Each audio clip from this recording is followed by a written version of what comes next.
Hello दोस्तों, स्वागत है आपका ई विद्यार्थी की वेबसाइट पे। मेरा नाम वर्षा है। तो आइए शुरू करते हैं अध्याय 10 का पहला टॉपिक, जिसका नाम है प्रशस्तियां और समुद्रगुप्त।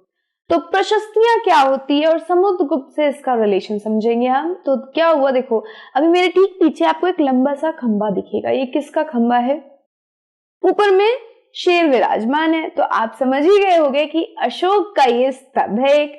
तो हमारे अशोक के स्तंभ पे हमारे समुद्रगुप्त का एक प्रशस्ति देखने को मिला। प्रशस्ति अलग अलग तरीके की हो सकती है, क्या होती है वो समझेंगे इस वीडियो में।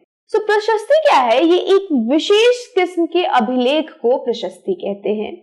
यह एक संस्कृत शब्द है जिसका अर्थ प्रशंसा होता है। तो हमने देखा था कि अभिलेखों को क्यों बनाया जा रहा था। हमने ये देखा था अभिलेख राजा या रानियां अपने ऑर्डर्स को, अपने आदेशों को उन पे लिखवाती थी या अपने द्वारा किए गए महान कार्यों को उस पर दर्ज करवाती थी। लेकिन ये जो प्रशस्ति होते थे, प्रशस्ति जो हमारे होंगे, उनके अंदर हमारे किसी राजा रानी के लिए प्रशंसा भरे शब्द लिखे गए हैं और इसी वजह से इसे हम प्रशस्ति कहते हैं, क्योंकि प्रशस्ति एक संस्कृत का शब्द है जिसका अर्थ होता है प्रशंसा।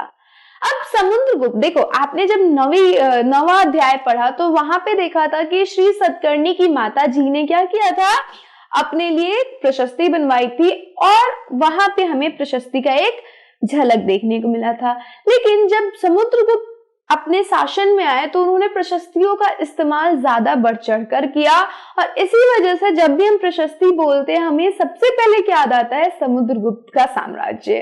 तो समुद्रगुप्त के बारे में हमें कहां से पता चलेगा? समुद्रगुप्त के बारे में हमें पता चलेगा वो अशोक के स्तंभ से। लेकिन वो अशोक का स्तंभ कहाँ पे है? इलाहाबाद में। तो समुद्रगुप्त के बारे में हमें इलाहाबाद में अशोक स्तंभ पर खुद एक लंबे अभिलेख से पता चला और ये लंबा अभिलेख क्या कहलाएगा? प्रशस्ति कहलाएगा।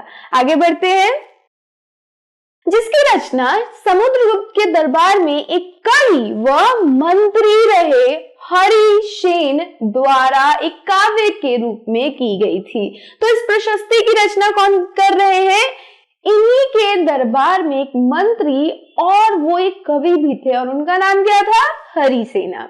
और ये जो प्रशस्ति है वो किस तरीके से लिखी गई है? कहानी के तरीके से, कविता, गीत, किस तरीके से? तो काव्य यानी कविता के रूप में लिखी गई है। तो काव्य के रूप में हरिसेना ने इसकी रचना की है।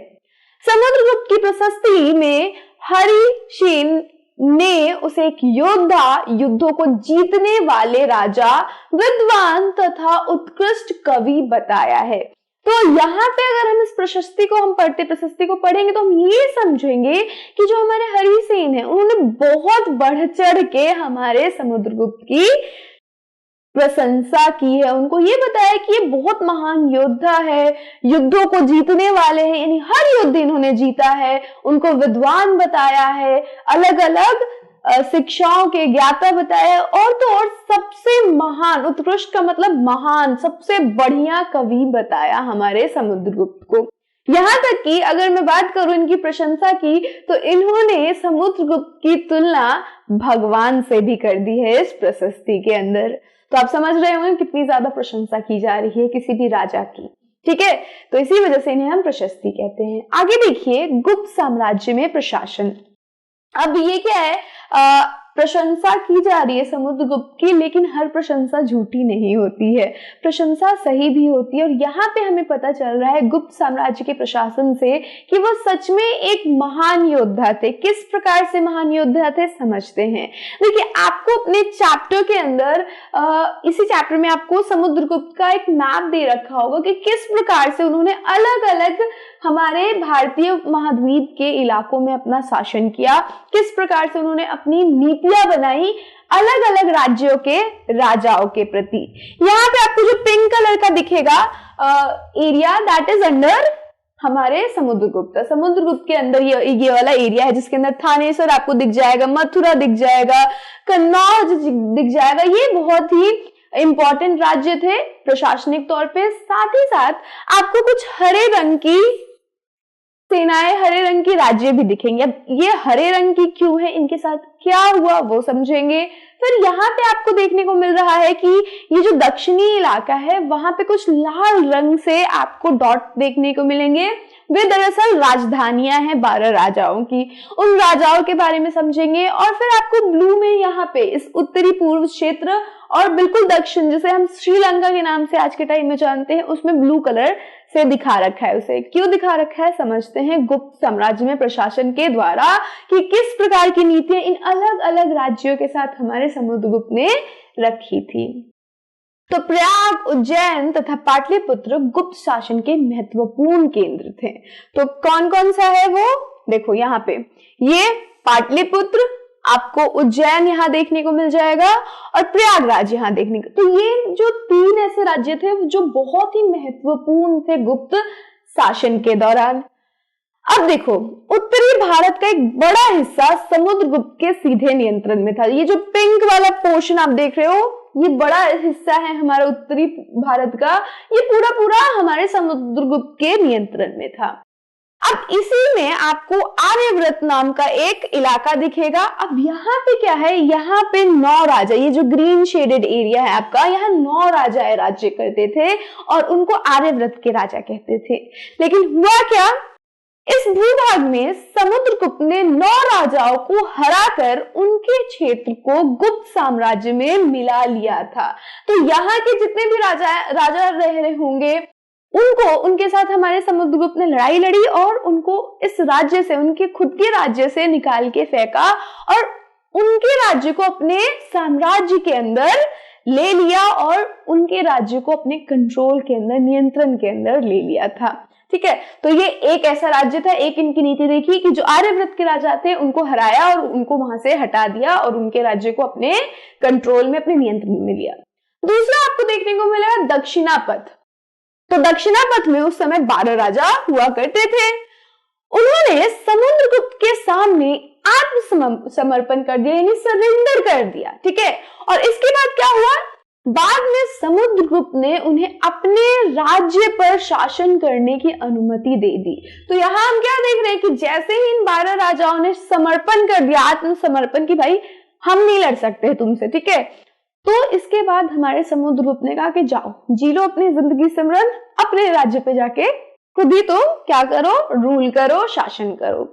जो अब नेक्स्ट हमारा जो पूर्वोत्तर वाला क्षेत्र है, जो आपको हल्के बैगनी रंग में देखने को मिलेगा, इनके राजाओं के साथ क्या था कि ये असम के राजा थे, तटीय बंगाल तथा नेपाल के राजा थे और कई गण संघों के समुदाय थे ये। ठीक है, ये जो राजा हुआ करते थे ये सारे बात हमारे समुद्रगुप्त की मानते थे। जो भी आदेश देते थे समुद्रगुप्त, उनकी ये आदेशों को मानते थे। साथ ही साथ समुद्रगुप्त की सभाओं में आके बैठते थे और उनके लिए ये गिफ्ट्स भी लाते थे, उपहार भी लाते थे।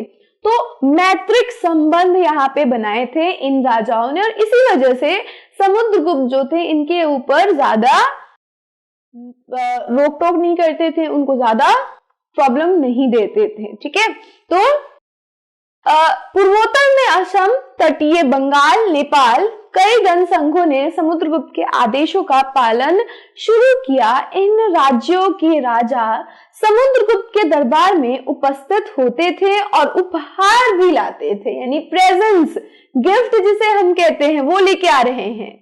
अब जो नेक्स्ट थे, जिसको हम बाहरी क्षेत्र कहते हैं, वहां पे क्या हुआ था, वहां के राजाओं ने भी समुद्रगुप्त का अधिपत्व स्वीकार कर लिया, यानी उसको क्या कहा, समुद्रगुप्त को अधिपत्य स्वीकार किया, कहा कि यू आर ग्रेट, हम तुम्हारे सामने घुटने टेकते हैं।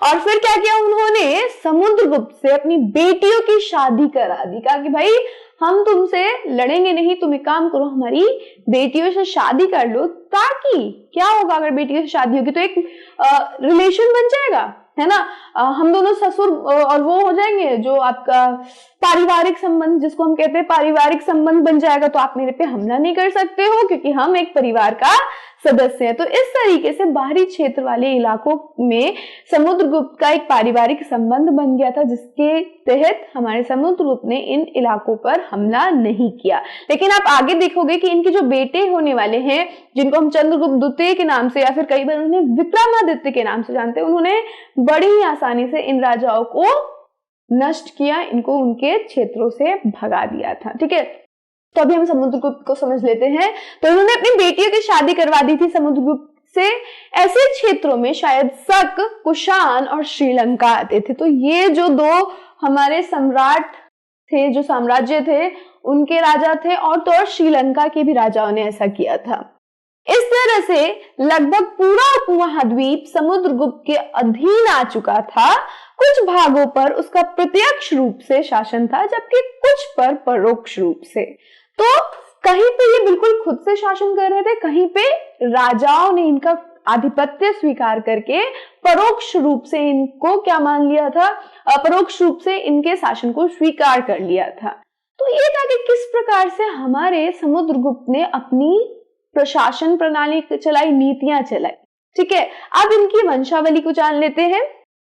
तो वंशावली कुछ ऐसी होती है कि एक आप सभी ने बनाया होगा बचपन में, एक फैमिली ट्री करके नाम करके नर्सरी यूकेजी में बनवाया जाता था, जिसमें आपके मम्मी पापा सबसे ऊपर होंगे, उसके बाद आप, आपके भाई बहन, और आपके मम्मी पापा से ऊपर आपके दादा दादी, और फिर अंकल आंटी का भी अलग अलग समूह होता था। तो इसी प्रकार से वंशावली बनाई जाती है। तो यहाँ पे भी एक वंशावली का चित्र दे रखा है। अब समुद्रगुप्त के वंशावली में क्या क्या थी, किस प्रकार से लोग थे, समझते हैं। प्रशस्तियां शासकों की वंशावली पूर्वजों की सूची के विषय में बताती है। जैसे समुद्रगुप्त की वंशावली में पिता चंद्रगुप्त गुप्त वंश के प्रथम शासक थे। तो चंद्रगुप्त जो थे वो गुप्त साम्राज्य के शासक थे, और ये जो चंद्रगुप्त थे हमारे समुद्रगुप्त के पिता थे। इनकी माता का नाम कुमार देवी था, जो कि लिच्छवीगण से संबंधित थी, लिच्छवीगण से आती थी। नेक्स्ट देखिए, समुद्रगुप्त तथा उसके पिता चंद्रगुप्त ने महाराजाधिराज जैसे बड़ी उपाधि धारण की। तो ये जो हमारे समुद्रगुप्त है, ये और इसके पिता जो थे चंद्रगुप्त, इनके नाम के आगे महाराजा धीराज लगता था, यानी कि महाराजा, राजाओं में भी सबसे बड़े राजा। लेकिन जब इनके दादा की बात होती थी, यानी कि चंद्रगुप्त के पिता की बात होती थी या उनके पिता की बात होती थी, तो ऐसा कोई टाइटल यूज नहीं होता था, सिंपली उनको महाराजा बुलाया जाता था। तो इस बात से हमें ये पता चल रहा है कि धीरे धीरे गुप्त शासन का पावर बढ़ा, उनका शक्ति धीरे धीरे बढ़ा, और जब चंद्रगुप्त शासन में आए, जब गुप्त साम्राज्य बना, तो ये अत्यधिक शक्तिशाली हो गए थे। और इसी वजह से ये जो चंद्रगुप्त थे वो महाराजा धीराज का टाइटल इन्होंने धारण किया। समुद्रगुप्त के बेटे चंद्रगुप्त द्वितीय ने पश्चिम भारत में सैन्य अभियान में अंतिम शक शासक को परास्त किया। तो जो पश्चिमी भाग था हमारे इंडिया का, वहां पे शक शासकों का रूल चल रहा था, और उन्होंने क्या किया था, हमारे समुद्रगुप्त के साथ अपनी बेटियों की शादी करवाई थी। लेकिन चंद्रगुप्त द्वितीय ने इनको भी हरा के परास्त करके बिल्कुल अपना शासन स्थापित कर दिया सभी जगहों पे। कालिदास और आर्यभट्ट चंद्रगुप्त द्वितीय के दरबार में थे। तो बड़े जाने माने लोग हमारे चंद्रगुप्त द्वितीय यानी विक्रमादित्य के दरबारी हुआ करते थे, जिनमें सबसे प्रचलित नाम है कालिदास और आर्यभट्ट का। कालिदास हम सभी जानते हैं इंडिया के सबसे महान ग्रंथों के रचयिता में से एक है, और आर्यभट्ट तो सभी को पता है अपने दौर के महान साइंटिस्ट थे, विदूषक थे, और तो और एस्ट्रोनॉमर थे, यानी कि भूगोल पढ़ते थे, सारी जो स्पेस की चीजें हैं वो बताते थे, है ना। तो ये सारे लोग हमारे चंद्रगुप्त में रहते थे। तो ये थी हमारी वंशावली चंद्रगुप्त की, समुद्रगुप्त की, जिनमें हमने उनके पिता के बारे में जाना और उनके बच्चों के बारे में भी जाना और उनके बारे में भी जाना। और ये पूरा हमारा प्रशस्ति और समुद्रगुप्त के बारे में था। अब नेक्स्ट वीडियो में हम बात करेंगे हर्षवर्धन की। तो मैं आपको वहां मिलती हूँ, तब तक के लिए अपना ध्यान रखें। Bye bye.